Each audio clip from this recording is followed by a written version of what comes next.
Mesdames, Messieurs, bonjour. Parce qu'à travers vous et grâce à vous, nous nous adressons à l'opinion nationale et internationale. Merci pour votre présence massive. Mes prédécesseurs ont bien entamé le sujet et nous allons compléter. Sur la route et ramener Manu Militari chez lui, on l'a pris en otage, on a fait le blocus chez lui. Personne ne pouvait ni entrer ni sortir. Sa famille ne pouvait pas sortir, lui-même ne pouvait pas sortir, pendant 55 jours. C'est mettre quelqu'un en prison, sous des formes illégales. Et quand on a levé le blocus, tout le monde a dit, ça va être le dégel. Les gens ont commencé à respirer. Nous, les avocats, nous avons dit, attention, il y a peut-être quelque chose qu'ils sont en train de mijoter. Et ça n'a pas loupé. Parce que dès qu'il est sorti, sa première sortie pour aller à la mosquée, à son retour, comme vous l'avez su, il était en train d'être filmé par une dame. Pas par un gendarme. Par une dame qui était en civil, qui portait même, dit-on, le bracelet de Pastef. Comment peut-on, à ce moment-là, dire qu'on a arraché le téléphone d'un gendarme dont la voiture était en panne, d'une gendarme? Voilà la question qu'il faut se poser. C'était une personne en civil, une dame, qui filmait une personne, et la réaction normale d'une personne qu'on est en train de filmer, c'est de s'opposer à ça. On a parlé de vol de téléphone. Et à cette occasion-là, on a enfoncé la porte de sa maison et on l'a arrêté assez brutalement. Et on l'a amené. Et immédiatement, le procureur a pondu une déclaration pour dire qu'on l'a arrêté pour vol, etc. D'un téléphone. Évidemment, les Sénégalais ne pouvaient pas croire cela. Donc ça, c'était le vendredi. On a commencé à l'interroger avant même de lui notifier qu'il avait droit à être assisté par ses avocats. Donc ça, c'est une irrégularité. C'est après qu'on a averti les avocats qui sont venus. Alors, les conséquences immédiates de cette arrestation, comme vous l'ont dit nos confrères, c'est que ça fait tomber la contumace. Donc ça, le procureur a beau essayer de rectifier après en disant la contumace n'est pas concernée, mais tout le monde sait qu'on contumace dès qu'on l'arrête, dès que les officiers de police l'arrêtent, on ne peut plus parler de contumace. Il doit être rejugé. Mais comme ils savent que ça ne les arrange pas, ils ont dit que ça n'en fait pas partie et qu'ils l'ont arrêté pour plusieurs délits. Alors ces délits, c'est fondé sur quel fait? Monsieur le procureur a été très fort dans ce qu'il a fait. Moi, je l'appelle le procureur tailleur. Comme on a parlé souvent de ministre tailleur. Procureur tailleur. Je dirais même tailleur broderie. Je vais vous expliquer, parce qu'il a brodé. Tailleur broderie. En Wolof, on parlerait de Bernina et de Damina.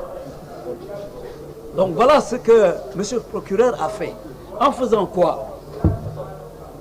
Il est parti de 2021.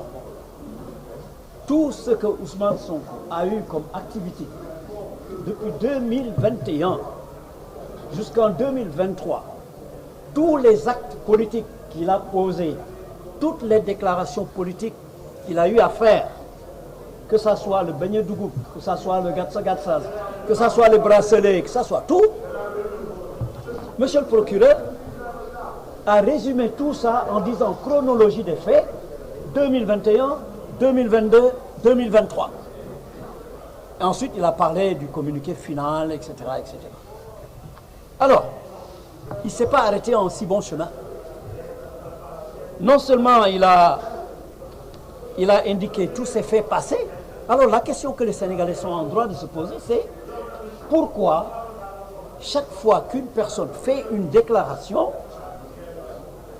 on l'arrête immédiatement, on la met en prison pour incitation à l'insurrection, etc., etc. Tous les jours, vous voyez ça. Mais pour M. Sonko, depuis 2021, tout ce qu'il a eu à dire, c'est maintenant qu'on dit qu'on l'a arrêté et qu'on lui reproche toutes ces déclarations-là. Donc toute son activité politique de 2021 à 2023, ce sont des faits qui sont constitutifs des délits qu'il a énumérés.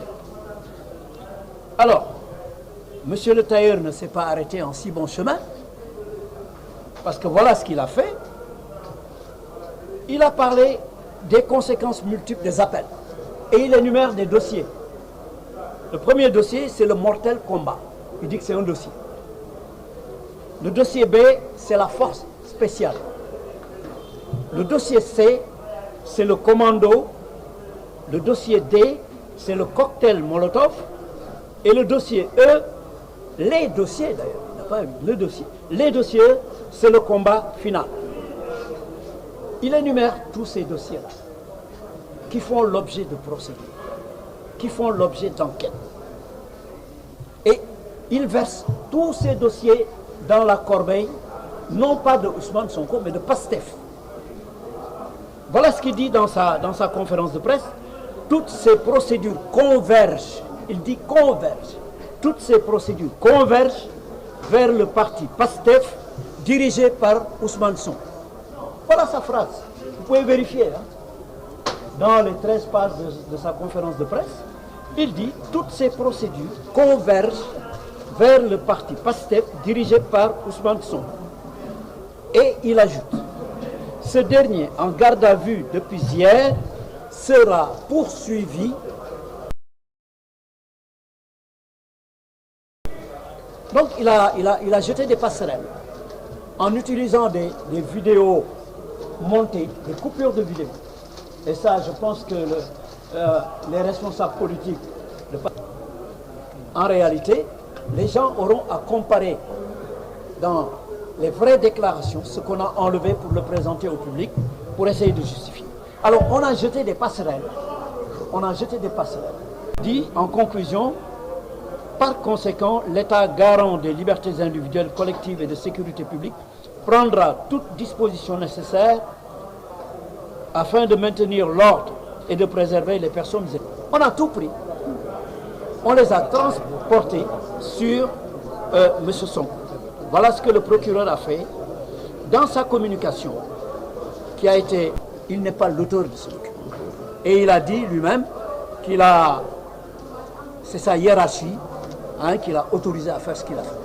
En tout cas, les 7 délits qu'il a énumérés, M. Sonko, tout ce que vous avez fait, déclaré, toutes les actions que vous avez menées depuis 2021, c'est maintenant qu'on vous poursuit. Alors que tous les autres... Et en réalité, il y a 2 objectifs qui sont visés. L'un des objectifs, c'est de neutraliser notre client, de l'empêcher, parce qu'ils ne parviendront pas à ça. Deuxième objectif, c'était de répondre aux accusations portées à la CPI, promis de mener des enquêtes, parce que les gens demandaient des enquêtes indépendantes, internationales. L'État du Sénégal avait promis qu'il allait faire des enquêtes. Maintenant qu'il a pris, puisque c'est Ousmane Sonko qui est responsable de tout ça. Et nous allons le poursuivre pour tout ça. C'est comme pour se dédouaner d'avoir à faire des enquêtes, parce qu'ils disent le coupable, il est là, c'est Ousmane Sonko. On pourra répondre aux questions après. C'est pas la peine que je traduise en wolof. Etienne. Je pense qu'Abdina le fera. Etienne après Abdi. Etienne d'abord. Et les autres vont compléter. Madame tailleur Bernina la daf doon def ay broderie Damina da doon Damina parce que lépp li nga xam ne dafa sos rek. dafa am spécial ay commando ay cocktail molotov yooyu yëpp la dajale ñëw yekkal ko Ousmane Sonko alors que ñoom seen enquête yooyu wax nañ ne arrêté nañ diw nee nañ waxuñu sax ni waa Pastef la dañu ne rek ça converge vers le Pastef dirigé par Ousmane Sonko. Donc noonu la ñu jéem a justifier naka la ñuy taqalee Ousmane Sonko. yëpp dossier yooyu yëpp daami naa ko daal di koy ñaw ba mu rafet ñu bëgg ko jébal Ousmane Sonko mais loolu ça ne peut pas marcher parce que sénégalais yi kenn mënu leen tax donc foofu laa yem lu Ousmane Sonko ma sa wax bu nee nañu defar bañ a dugub bu nee nañ defar lii sax ñu jël yëpp dajale ko procureur ni moom da doon xaar ndaw gis nañ ko ñooñu ñëpp jàpp nañ leen ñu si bari ñu ngi si kaso pourtant ñooñu ñi ci ëpp ay 2023 ay mars avril mai lañ leen jàpp kii nga ko génne est-ce que loolu yenu na maanaam loolu la sénégalais yi war a wax loolu la ñu war a xalaat parce que li ñu bëgg rek mooy ñaari yëf benn tere ko mu bokk ci élection yi te loolu mbir yàlla la ñoom mënuñu ko buñ ko mënoon ci ñaari affaire yi ñu njëkk a def ñu xam ni du sotti ñu créé bii nag ñu ne ko yow la nga lañ lay poursuivre yoon nag état moo lay poursuivre donc boobu mooy benn objectif bi tere ko mu bokk ci élection yi ñaareel bi mooy la nga xam ne suñu confrère Juan Branco bindoon na ko CPI yëpp ñu ne lépp alors responsable yooyu xam ne dañu tudd seen tur Juan Branco daf ko tudd ñu ne loolu lépp nag waa Pastef loolu lépp nee nañ dafa Pastef la jëm Pastef nag Ousmane Sonko moo ko dirigé donc Ousmane Sonko dañuy poursuivre pour loolu wax ji yëpp loolu waxu procureur loolu la ñu koy tontu nag ñu ko loolu mënta nekk sax gis nañ jafe-jafe yi mu doon am pour lire ko donc ñu dañuy yaakaar ni loolu moom sax xëy na bind ko dañ ko ko dundal jox ko muy lire loolu la ñu bu ngeen ko seetaatee bu baax di ngeen jërëjëf. Merci.